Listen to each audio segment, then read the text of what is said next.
चलिए जनाब आगे स्टार्ट करते हैं and we are going to talk about the media context, ownership and funding. This is our first topic and this is all about lecture number 2. If we talk about the area of study, we have discussed this thing earlier that we are having multiple areas of study like print, music, film, radio, podcast, video games, but we are following the film as a core area of study. ठीक है. For this purpose we need to understand the film studios. हमें film studios को understand करना बड़ा ज़रूरी है, जिनको हम बिग 6 का भी नाम देते हैं, और उनके अगेंस्ट में हमारे पास मौजूद है इंडिपेंडेंट फिल्म प्रोड्यूसर्स. ठीक है. And there is a clash between the film studios and the independent film producers. अब बहुत सिंपल सी बात है. देखिए, एक तरफ आपके पास बिग 6 मौजूद है. बिग 6 में कौन कौन से इंस्टीट्यूशन आते हैं मैं पहले आपसे वो डिस्कस कर लेता हूँ. हमारे पास यूनिवर्सल है, डिज्नी है, वार्नर ब्रदर्स है, सोनी है, पैरामाउंट पिक्चर्स हैं. ठीक है. आपके पास 21st सेंचुरी फॉक्स है. ठीक है. You are having multiple companies available, जिनके बड़े बड़े स्टूडियोज़ हैं, जिनके अपने अपने म्यूज़िक लेबल्स हैं, जिनके अपने अपने वीडियो गेम्स इंस्टीट्यूशंस हैं, जिनके अपने डिफरेंट न्यूज़पेपर्स हैं. ठीक है. और ये सारे इंस्टीट्यूशंस अपोज कर रहे हैं किनको? इंडिपेंडेंट फिल्म प्रोड्यूसर्स को. इंडिपेंडेंट फिल्म प्रोड्यूसर कौन होता है? ज़्यादातर यूके बेस्ड फिल्म प्रोड्यूसर्स हैं ये. ठीक है. In fact any individual in the world could be an independent film producers, जो अपनी, मैं आ रहा हूँ, अपने पास जो है जिसके पास अपनी फंडिंग के थ्रू वो फिल्म बिल्ड कर रहा हूँ. ठीक है. जैसे बहुत सिंपल सी बात है, हम अगर बात करते हैं कि वो जो थी, अगर मैं प्रोमिनेंट फिल्म्स की बात करूँ तो हमारे पास इसके अंदर आ जाती है यार वो, जैसे हमारे पास आती है यार वो पैरानॉर्मल एक्टिविटीज़. ठीक है. पैरानॉर्मल एक्टिविटीज़ जो है वो दरअसल क्या था कि वो एक इंडिपेंडेंट फिल्म थी. सही है. अब होता क्या है, इंडिपेंडेंट फिल्म प्रोड्यूसर्स बहुत सारी फिल्म बनाते हैं, मगर उनको डिस्ट्रीब्यूट करने के लिए उनको फिल्म स्टूडियोज़ का सहारा लेना पड़ रहा होता है. ठीक है. बिकॉज देखें, इस film distribution is an expensive job and it couldn't be done by independent film producers. Independent film producers जो होते हैं वो फिल्म डिस्ट्रीब्यूशन नहीं कर सकते बिकॉज उनके उतने लिंक्स नहीं होते एग्जिबिटर्स के साथ. ठीक है. और एग्जिबिटर्स जो होते हैं वो इंडिपेंडेंट फिल्म प्रोड्यूसर्स को बहुत बुरी डील ऑफर करते हैं एज़ कम्पेयर कि वो अपने जो मेन फिल्म स्टूडियोज़ को ऑफ़र कर रहे होते हैं. ठीक है. ये एक बड़ा ही कोई ट्रैजिक सीन है. अभी आपने रिसेंटली देखा होगा, ये जो मैंने आपको डील ऑफरिंग की बात की ना, मैंने बात की ना, जैसे कि वो है मौला जेट जब लॉन्च हो रही थी, तो मौला जेट के ऊपर जो प्रॉब्लम था, वो प्रॉब्लम ही यही था कि आपके मौला जेट के प्रोड्यूसर्स जो थे, इनफैक्ट जो डिस्ट्रीब्यूटर थे, वो कह रहे थे कि भाई हमें ज़्यादा शेयर चाहिए, हमें ज़्यादा शेयर चाहिए, हमारी ज़्यादा इन्वेस्टमेंट लगी हुई है. ठीक है. तो और फिल्म एग्जिबिटर्स एग्री नहीं हो रहे थे उनके साथ, तो इसी वजह से बहुत सारे फिल्म सिनेमास के अंदर वो रिलीज़ ही नहीं हो सकी. सही है. फिर हुआ ये, फिर आपने देखा होगा कि मौला जेट के जो प्राइस थे वो नॉर्मल फिल्म्स के प्राइस से ज़्यादा थे.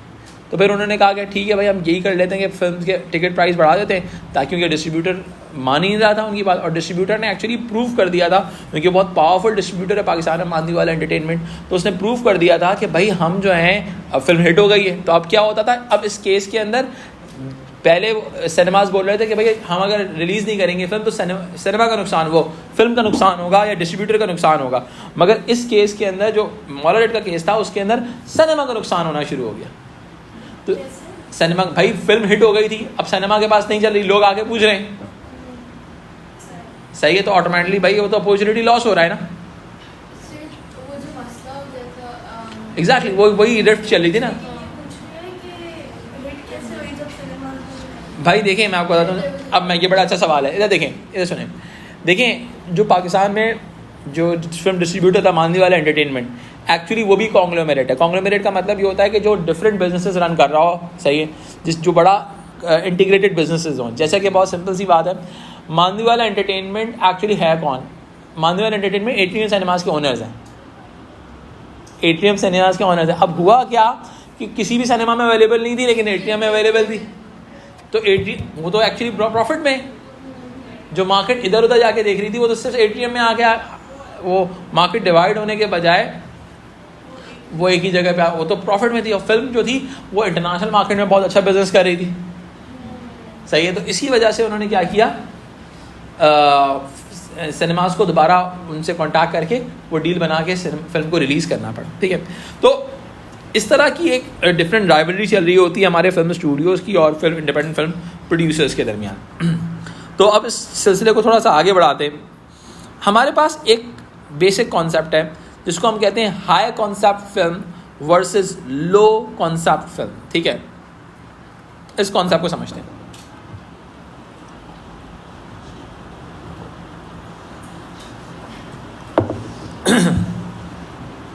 हाई कॉन्सेप्ट फिल्म कौन सी होती है और लो कॉन्सेप्ट फिल्म कौन सी होती है, ठीक है। देखें, अगर मैं एक बात बोलता हूँ, जैसे फिल्म स्टूडियोज़ है ना, सही है।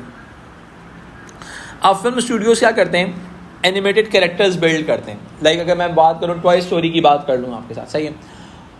तो टॉय स्टोरी का जो फ्रेंचाइज बिल्ड हुआ है वो क्या है, मुझे बताएं कि आप लोगों को क्या लगता है कि वो बहुत सस्ता प्रोजेक्ट है, बहुत एक्सपेंसिव प्रोजेक्ट है दुनिया का, सही है। आप इसके अलावा अगर आप बात कर लें फास्ट एंड फ्यूरियस की बात कर लें, अब ये जितने भी प्रोजेक्ट्स हैं these are considered as high concept films, जिसके अंदर आप डेवलप लोकेशन कर रहे हैं, सेट कंस्ट्रक्ट कर रहे हैं, आप डिफरेंट दुनिया की लोकेशंस पे जाके शूट कर रहे हैं, जहाँ पर आपको बहुत ज़्यादा एक्सपेंस हो रहा है, आपको डिफरेंट तरीके से आप गाड़ियाँ उड़ा रहे हैं, सही है। आप जो है डिफरेंट स्टंट्स यूज़ कर रहे हैं, ठीक है, टेक्निक्स यूज़ कर रहे हैं, पोस्ट प्रोडक्शन में डिफरेंट टेक्निक्स यूज़ कर रहे हैं, सही है। तो ये सारा सीन क्या है बेटा, ये सारा आपके हाई कॉन्सेप्ट फिल्म्स का सीन है। अब फिल्म फ्रेंचाइजेज आ गई, इसके अलावा CGI यूज़ करती हैं। CGI का मतलब क्या होता है, computer generated imagery. Computer generated imagery यानी कि कंप्यूटर से आप इमेजेस को जनरेट कर रहे हो, सही है। ग्रीन स्क्रीन इसका एक कंपोनेंट होता है। ग्रीन स्क्रीन का मतलब होता है आप वहाँ पर उसको कट करके कुछ भी चीज़ लगा दोगे,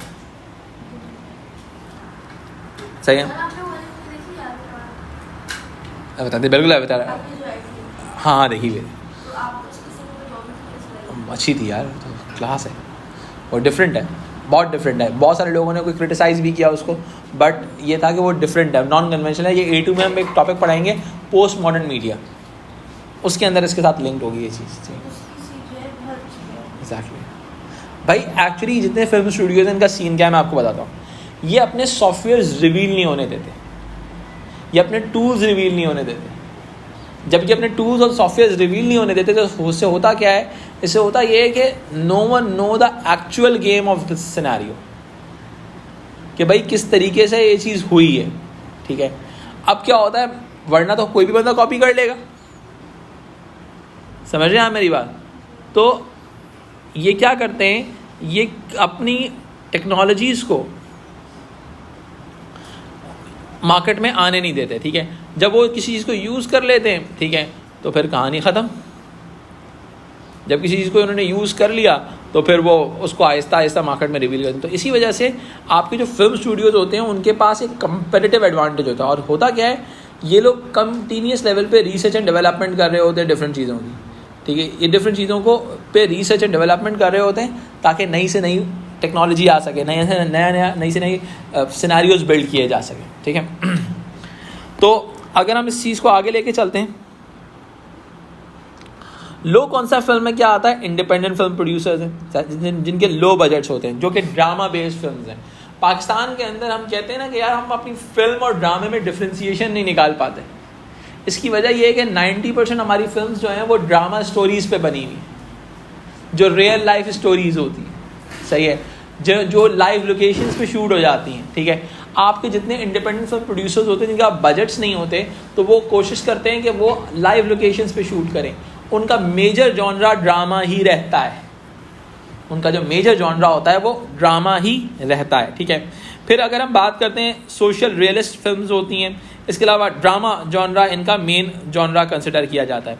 हाई कॉन्सेप्ट फिल्म ज़्यादातर बिग सिक्स बनाते हैं, सही है, लाइक मार्वल हो गया।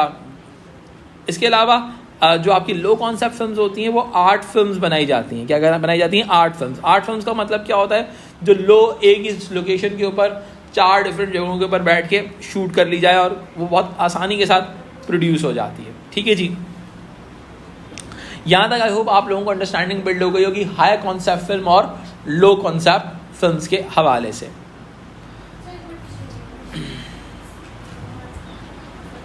चलिए जनाब, अब आगे बढ़ते हैं थोड़ा सा इस सिनारियो को अंडरस्टैंड करते हैं। हमारे जो फिल्म स्टूडियोज़ होते हैं ना, ये अपने मैक्सिमम फंड्स यूटिलाइज़ करते हैं अपनी फिल्म्स के लिए, ठीक है।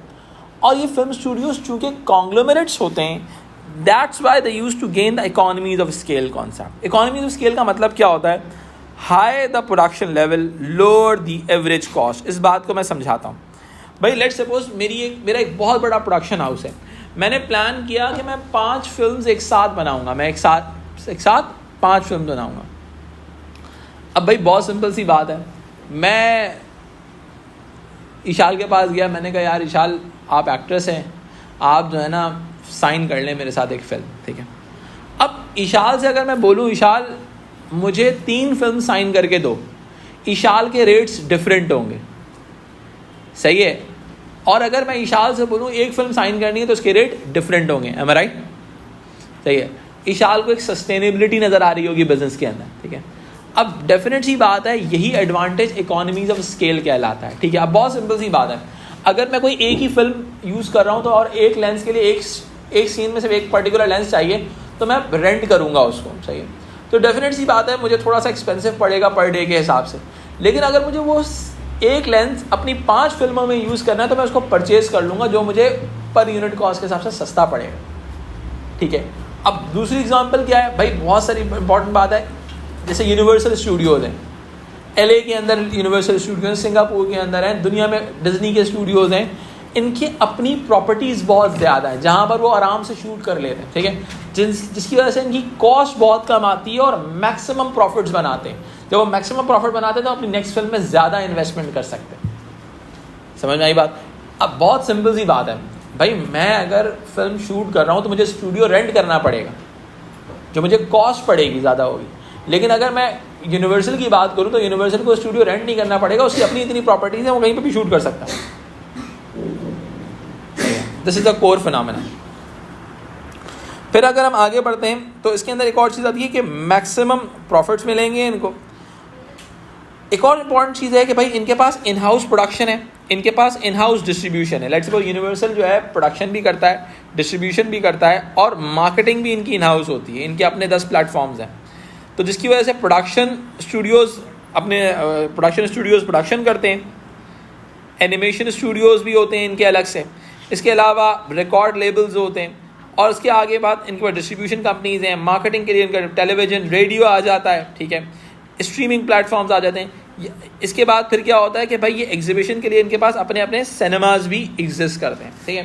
तो इसका मतलब ये है कि भाई इनके पास इतने सारे प्लेटफॉर्म्स हैं जिसकी वजह से इनकी प्रोडक्शन कॉस्ट ना होने के बराबर हो जाती है, सही है। अब बहुत सिंपल सी बात है, जियो की एग्जाम्पल ले लेते हैं, सही है। जियो ने एक फिल्म बनाई, सही है, उसको मार्केट करने के लिए उसने टेलीविज़न पर ट्रेलर चला दिया, सही है। जियो फिल्म्स, जैसे कि जियो फिल्म्स है, ARY फिल्म्स हैं। अब ये लोग क्या करती हैं, जब वो फिल्म्स परचेज कर लेते हैं, डिस्ट्रीब्यूट कर रहे होते हैं उस फिल्म को, तो ऑटोमेटिकली क्या करते हैं, उसका ऐड जो होता है वो अपने चैनल पे चलाते हैं। जब अपने चैनल पे ऐड चलाते हैं, अपने प्रमोशन देते हैं, तो ऑटोमेटिकली वो प्रोडक्ट भी मार्केट हो जाती है, सही है।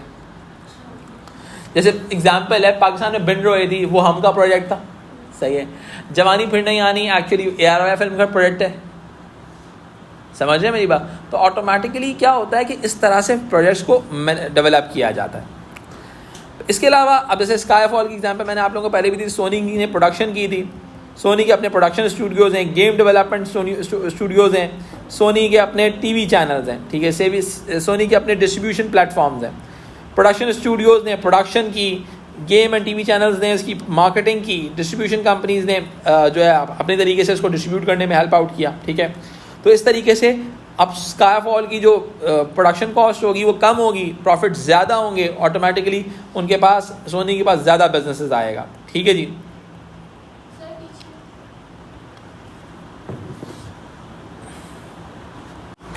इसके बाद इस चीज़ को थोड़ा सा आगे लेके चलते हैं। दूसरे हेड के ऊपर हमारे पास इंडिपेंडेंट फिल्म प्रोड्यूसर्स हैं, जिनके पास मिनिमम फंड्स होते हैं, इनकी अपनी प्रोडक्शन होती है। डिस्ट्रीब्यूशन के लिए इनको कई मरतबा बिग 6 के पास जाना पड़ता है। यानी कि अब क्या होता है, इंडिपेंडेंट फिल्म प्रोड्यूसर्स जो होते हैं मोस्टली वो अपने राइट्स को सेल आउट कर लेते हैं। यानी कि लेट सपोज अगर कॉस्ट $10,000 है तो डिस्ट्रीब्यूटर जो होता है कहता है 15,000 में ख़रीद लो, सही है। 15,000 में दे दो। अब क्या होता है, अब वो डिस्ट्रीब्यूटर उसकी मार्केटिंग ऐड ऑन करता है, ठीक है, और मार्केटिंग देने के बाद वो उसके ऊपर $1.5 लाख बना ले या $1.5 करोड़ बना ले, उसकी मर्जी है, ठीक है। तो वो मिलियंस ऑफ डॉलर अर्न करते हैं कौन, आपके इंडिपेंडेंट डिस्ट्रीब्यूटर्स। अब देखो समझना, इंडिपेंडेंट फिल्म प्रोड्यूसर का पैसा नहीं है, तो वो क्या करते हैं, फिल्म प्रोड्यूस कर लेते हैं बहुत लो कॉस्ट के अंदर, फिल्म के राइट सेल आउट करते हैं किसको, किसी भी बिग सिक्स को। अब वो बिग सिक्स क्या करता है, उसको अपनी तरीके से रीपैकेज करता है। बहुत सारी फिल्म्स होती हैं जो बनाई जाती हैं इंडिपेंडेंट फिल्म प्रोड्यूसर्स की जानिब से, लेकिन रीपैकेज करने के बाद उसको एक न्यू आउटलेट देके उसके ऊपर बहुत ज़्यादा बिजनेस अर्न करती हैं आपकी बिग सिक्स कंपनीज जो होती हैं। तो ये एक हमारा छोटा सा आउटलुक था जिसमें हमने अंडरस्टैंडिंग के लिए, ओनरशिप को समझने के लिए इंडिपेंडेंट फिल्म प्रोड्यूसर्स और फिल्म स्टूडियोज़ को कंपेयर किया था।